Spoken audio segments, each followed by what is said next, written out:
మంత్రి నారా లోకేష్ చొరవతో రాష్ట్రంలో వాట్సాప్ గవర్నెన్స్ విధానం అందుబాటులోకి వచ్చిన సంగతి తెలిసిందే. ఈ విధానాన్ని ప్రజల్లోకి మరింత బలంగా తీసుకెళ్లేందుకు ప్రభుత్వం సంకల్పించింది. ఈ నెల 15 నుంచి వాట్సాప్ గవర్నెన్స్ పై ప్రజలకు అవగాహన కలిగించే కార్యక్రమం చేపట్టనున్నారు. గ్రామ వార్డు సచివాలయ సిబ్బంది ఇంటింటికి వెళ్లి వాట్సాప్ గవర్నెన్స్ సేవలను ఎలా పొందాలనే విషయంపై ప్రజలకు వివరించనున్నారు. ఫోన్ లో ఎట్లయితే ఈరోజు బటన్ నొక్కితే భోజనం ఇంటికి వస్తుందో, బటన్ నొక్కితే టాక్సీ ఇంటికి వస్తుందో, మీరు బటన్ నొక్కితే బీసీ సర్టిఫికేట్ అందజేసే బాధ్యత నేను తీసుకుంటాను. కానీ ఒక బటన్ నొక్కితే ఎందుకు ప్రభుత్వం మీ దగ్గరికి రావట్లేదు, ఆ ఛాలెంజ్ నేను స్వీకరిస్తున్నానని ఆనాడు చెప్పా.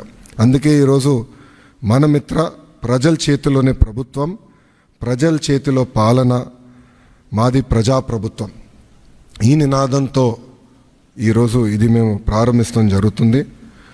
యువగలం పాదయాత్రలో అడుగడుగున ప్రజలు ఎదుర్కొంటున్న సమస్యలు నేరుగా తెలుసుకునే నాకు అవకాశం కలిగింది. దుగ్గిరాల మండలంలో ఎంపీటీసీ గారు పోటీ చేస్తుంటే సర్టిఫికేట్ ఆనాడు ఇవ్వలేదు,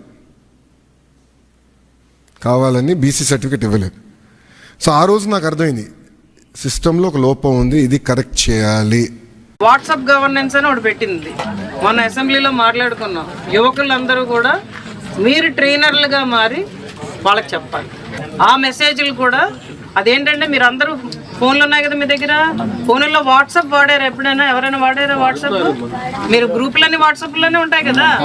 అందుకని ఏం చెప్పారంటే వాట్సాప్లో ఒక నంబర్ ఇచ్చారు, 95523409. ఈ నెంబర్ అందరూ పెట్టుకోండి.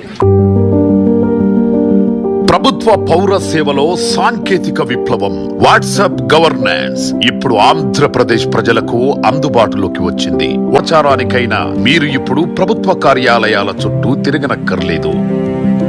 ఏది కావాలన్నా ప్రజల చేతిలో ప్రభుత్వం ఉంది.